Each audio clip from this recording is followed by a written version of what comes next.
Добар ден и добродојавте во уште едно издание на Формула на македонски. Овој пат анализа на сите оние најинтересни моменти од првиот дел, од првата недела од тестирањето, би рекол, предсезонско во Формула 1.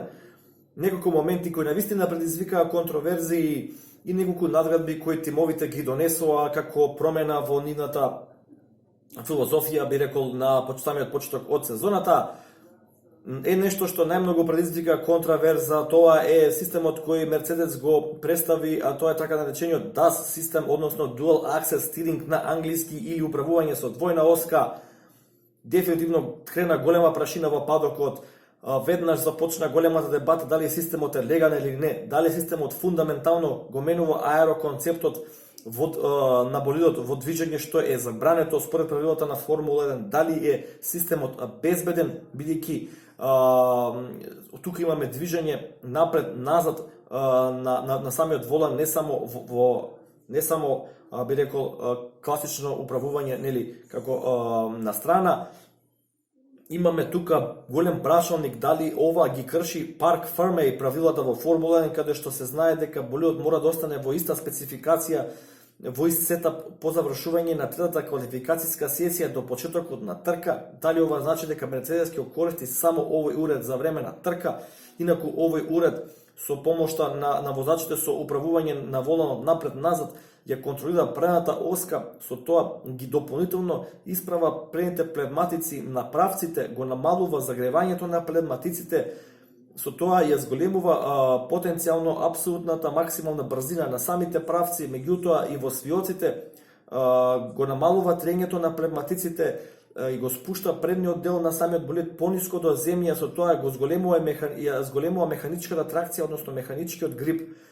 И овој дефинитивно систем ќе донесе доста, можеби не голема, но значајна предност на Мерцедес, можеби не по круг, меѓутоа во должина на цела трка можеби ќе донесе 5, 6, 7 секунди вкупно предност, што е доволно за да победите на трка, нели? Некогаш и во секунда се завршува иста секунда, некогаш половина секунда сте пред конкурентот и така натаму, така да секоја најмала предност е добре дојдена. Од Red Bull, од Ферари не верува дека овој систем е легален, иако Мерцедес добил веќе зелено светло од FIA. Ова може да заврши на крај на зелена маса, да се решава во Париз. Ќе видиме како ќе произлезе. Тимовите најавија дека најмалку пола година би требало да имаат време за да го имплементираат овој систем, а веќе FIA го забрани од 2021. Не верувам дека никој друг ќе го имплементира, но останува да видиме најголемите ривали на Мерцедес како ќе се однесуваат, дали ќе го оспорат по основ на безбедност, по основ на Парк Фермеј, по основ на некој друг елемент. Останува да видиме, меѓутоа дефинитивно Мерцедес сепак гледате граби напред, гледа на секој можен агол да искористи, да направи некоја нова иновација и мора да признаеме да им симнеме капа за тоа, бидејќи луѓето напорно работат и во последната сезона од постоечките правила, во ера каде што они апсолутно доминираат, се уште грабат напред, се уште внесуваат нови идеи, иако благодарение на Формула 1 МКД фан клубот на Facebook дознав информација дека ова всушност не е нов систем. Овој систем веќе постои кај автомобилската индустрија, односно кај тешките камиони, повеќе од една деценија. Таму е наречен ATC, односно Active Tow Control, во концепт доста сличен, така да, меѓутоа, секоја чест за Мерцедес која го воведе овој систем во Формула 1. Одиме понатаму, една од најголемите контроверзии, ако може така да се каже, тоа е така наречениот Розев Мерцедес, бидејќи овој нов болид кој Force India го представи на првиот ден од тестирањето, веднаш на сите им стана јасно дека е апсолутна копија на ланскиот Мерцедес, буквално од почеток до крај. Пробајте да најдете разлика, нема да најдете. И сега тука се постава прашањето дали ова фер или не. Јас кога ги представав болидите, неколку пати напоменав кај болидите на Хас и кај болидите на Алфа Таури дека е нормално да имаат сличности со болидите на Red Bull и болидите на Ферари. Меѓутоа тие сличности се очигледни, но не апсолутни, како што имаме во овој случај. Имаме апсолутна копија на болид од почеток до крај. Главниот инженер на Racing Point се обиди да не убеди сите во едно интервју со Тед Кравиц од Sky Sports дека они само од фотографии го имаат ова ископирано, дека немале никаква соработка со Мерцедес, нивниот болид го достигнал максимумот во развој, немале повеќе каде да одат, вредело да се ризикува да направат апсолутен клон, да видат што можат на овој начин да направат, бидејќи сепак станува збор за последна година од овие постоечки сет на правила. Сега јас би ве поставам хипотетичко едно прашање, дали тоа Мекларен што беше казнат во 2007 година во онаа Степнигейт афера, кога еден инженер на Ферари пренесе информации во Мекларен, па потоа Мекларен ги искористи тие информации и заработи казна од $100 милиони за прекршување на спортскиот кодекс во Формула 1 и ги изгуби сите поени во конструкторите, дали тоа е помало зло или поголемо зло од ова што го направи Racing Point со буквална копија на болидот на Мерцедес, па тоаш која е поентата другиве тимови да развиваат своји болиди, да инвестираат во воздушни тунели, во инженерски тим, во капацитети, кога сите може едноставно од фотографии, нели, да го ископираат болидот. Така лесно од фотографии се прави, нели. Ќе ги земеме фотографии, ќе ги внесеме, ќе направиме дигитална репрезентација и од тоа ќе направиме, нели, идентичен болид. Мислам, од Racing Point може малку да ја почитуваат интелигенцијата на фановите во Формула 1. Фановите во Формула 1 се многу по-навлезени во самиот природа на спортот него можеби некои фанови во некои други спортови. Така да овде стварно се поставува голем знак прашалник до каде може доди оваа техничка соработка во меѓу тимовите, дали веќе Б тимовите имаат смисла во Формула 1, дали годат на спортот и одат спротивно на него. Одам понатаму, Мекларен представи ново предно крило со миниатурни разлики во однос на старото, меѓутоа верувам дека ова е повеќе промена на концепт од трка во трка, него на целовкупен аеродинамички концепт на ниво на сезона. Верувам дека ова друго предно крило што беше представено го гледате обележано со број 2 под New, многу малку се разликува, меѓутоа ова предно крило повеќе фокусира така наречен outwash, односно го форсира воздушниот ток надвор спрема надворешниот зид на предниот пневматик, додека старото предно крило повеќе го форсираше тој воздушен ток спрема седишната на самата шасија на болидот, односно тие странични крила.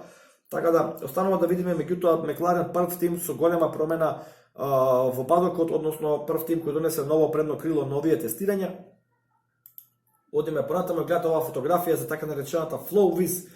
Интересно е тоа, бидејќи инженерите во тимовите ја користат оваа фарба, оваа боја за да го видат визуелно движењето на аеродинамичкиот ток на самиот болид, на самата патека и дали тоа кореспондира со нивните дигитални симулации кои ги прават во воздушниот тунел и на нивните компјутери во самите фабрики. Гледате фотографија од сензори, оваа фотографија внесов чисто за оние кои не следат одблиску, не ги следат одблиску тестирањата, да видат како тимовите ги мапираат сите воздушни токови, овие сензори ги префрлаат сите информации назад во боксовите и потоа се генерира една дигитална слика како дигитална мапа се прави на сите воздушни токови на самиот болид. Буквално секаде каде што допира воздушен ток до некој сензор, тој дава сигнал и потоа се прави една дигитална мапа околу самиот болид и потоа инженерите ги влечат тие информации и знаат на кој дел од болидот треба да посветат внимание. Овие камери, не знам дали сте ги забележале, претходно овие се користат за тестирање, го следат предното крило како реагира под така наречен аеродинамички товар, односно под притисокот на потисната сила. Кога болидот забрзува, потисната сила се зголемува и со тоа предното крило и ја менува својата форма, натиснува, налегнува на земја, со тоа и доаѓа до промена на самиот аеродинамички тек и овие камери се задолжени да го снимаат тоа движење и потоа инженерите да ги прегледаат снимките, да утврдат до какви промени доаѓа и како тоа влијае на самиот болид. И уште оваа фотографија би сакал да ја споредам со вас повторно за онаа FlowViz боја. Меѓутоа гледате овде има две различни бои во левиот дел од задното крило и од десниот дел од задното крило. Гледаме, зелената боја се користи за оние брзи правци, брзи делови каде што имаме поголема интеракција на воздушниот тек со шасијата на болидот, со предните и задните крила, додека десната страна гледате онаа плава боја, таа се користи повеќе за обележување на аеродинамичките текови во спорите кривини на кога имаме помали брзини, така да Red Bull овде прават директна споредба како функционира нивното задно крило при големи брзини и при мали брзини. Интересно, навистина, Red Bull секогаш биле иновативни во сите нивни пристапи, така и сега не застануваат и они со својата борба за подобри перформанси. Се на се тоа што би имал да кажам, ова прва недела беше навистина потивка во однос на тестирањето. Тимовите се фокусира повеќе на издржливоста на болидите, а не на перформанс. Така недела очекувам многу по-интересни моменти, очекувам повеќе надзградби на болидите, очекувам возачите да превземат повеќе ризик, да постават многу подобри времиња, очекувам да имаме многу појасна слика. Како и секогаш, вашите коментари се добре дојдени. Дали DAS системот е легален, дали е ферски, дали розевиот Мерцедес ја крши фундаменталната слика за Формула 1, дали Формула 1 се уште е надпревар на идеи, на концепти, а не на кој има повеќе пари во спортот. Лайк, шер и сабскрајб и се гледаме во некоја следна прилика. Поздрав!